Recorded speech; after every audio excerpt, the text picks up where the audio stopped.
Right, welcome back to the channel. Very quick video.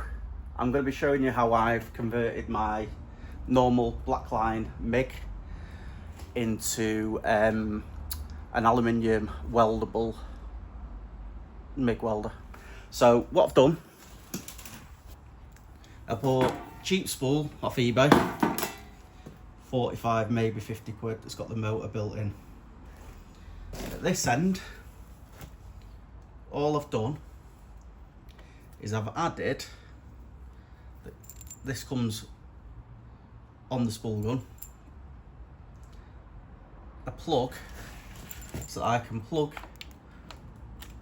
that in there and it turns the spool feed. I've used the original feed that goes to this one to do it. I'll show you that in a second. And then I've put a switch to flip between off so this works and on so the original works, so it's not turning the original spool. Wiring, really simple. So as it comes, there's a couple of feeds inside the Euro torch that activate the spool gun and the gas, which is the pressure switch there. That's why I've left that on. In here, all I've done is this Wago here goes to the switch and to the motor, and then I've just interrupted all the other feeds there. So I've got my three negatives, they can stay together all the time. The positive out of the machine, which happens when you trigger the gun. So instead of triggering that one, it triggers that one. And it's literally as simple as that. I need to swap the CO fire extinguisher to pure argon. I have got a TIG welder there, which has got a bottle of pure argon in. So I'm gonna hook that up and we'll see how it goes. Reason why I'm doing this, I've got a little bit of outside welding to do on my truck. This video will be coming up first, but basically I've had to rip the back off my truck, and not starting from scratch, but starting again a little bit with it. So I wanted to do it the easiest way, which I felt was the aluminium MIG welding, because it doesn't need to be pretty. So that's pretty much it. I'll show you working now. So if we turn it on the normal feed there,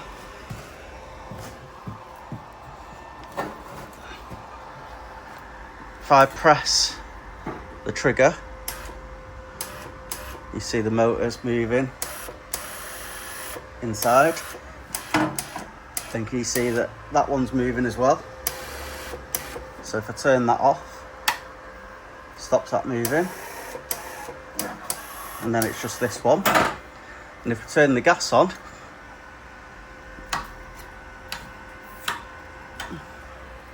sorry. So if we turn the gas on, you better hear the gas come through.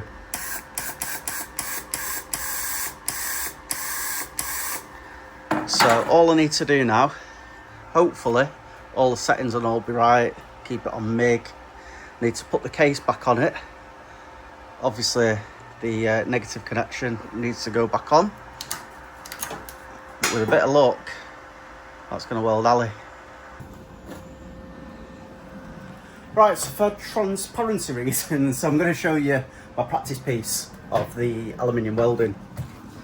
And it is pretty rum while I was trying to get everything together. This here is what I'm going to be looking to do. Good penetration, loads of weld on it, and I'm not bothered what it looks like, I just want it to penetrate. So I'll show you what I've set up for now. Right, so the settings, I've got the welder on. Wire speed is virtually full. That one is 6.5, and then the other one is 6. I've only cleaned this up with the chopping disc, the 1mm chopping disc, but I have gone over it with the stainless steel wire brush, so it's not particularly clean. but we're going to give that a go. Like I say, I'm not bothered what it looks like, I just need it to be strong because this is going to be all underneath the bed.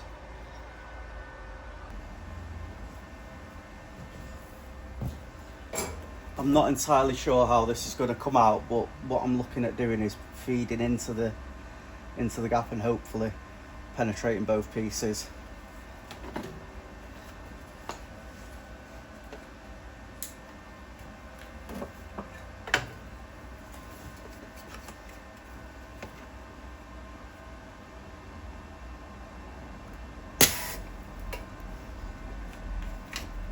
Let's give it a better earth.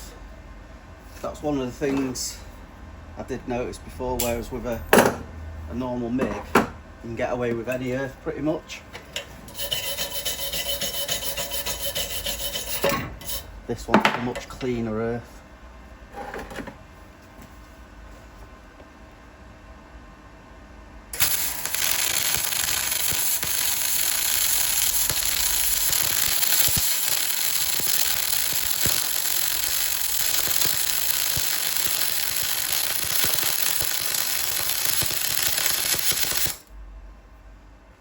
Bit of a pass over it.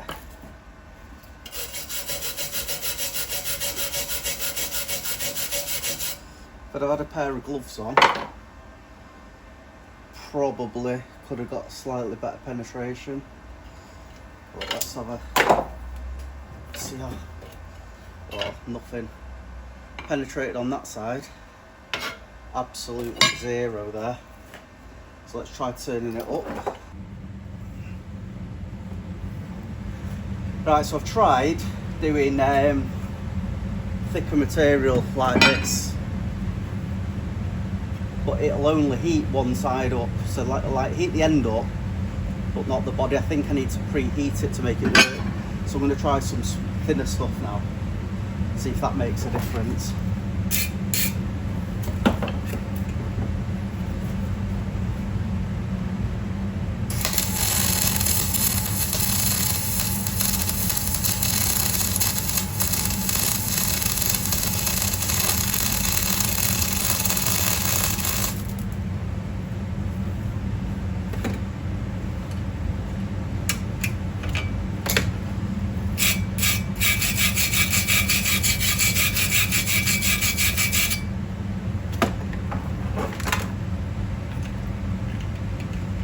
Totally different.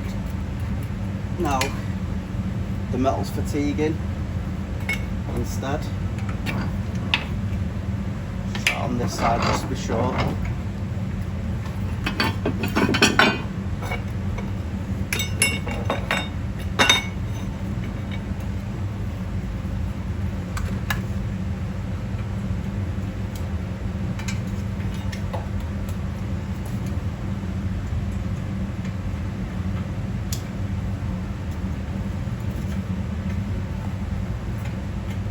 Snapped it. I think we can turn everything down a bit though.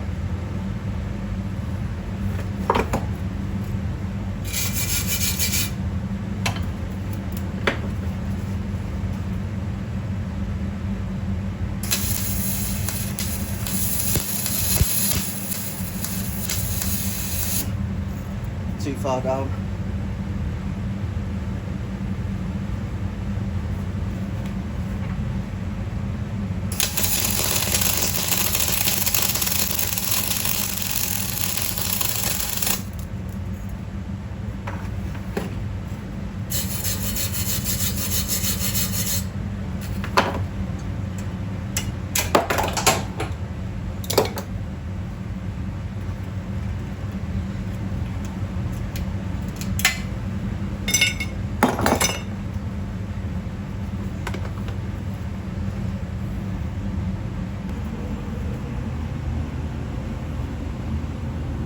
See, it's just ripped the metal off there. What I think I'll try and do though is do a chamfer. I have a feeling it might work then.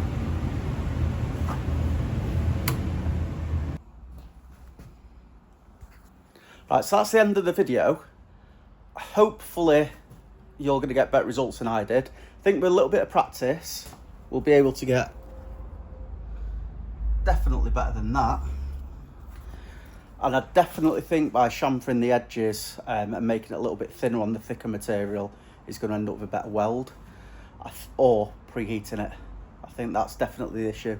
Don't get me wrong, I haven't been heating up the materials either, and I've not really prepped it properly. This was just let's see if we can make a normal MIG welder, weld aluminium, which we definitely can. But I think the material thickness is going to be different, because when I've done TIG welding, you can control the pull, so you can hold it on, essentially get it hotter, whereas with MIG, you're just firing it in and hoping for the best. So let me know if you've got any questions anyway.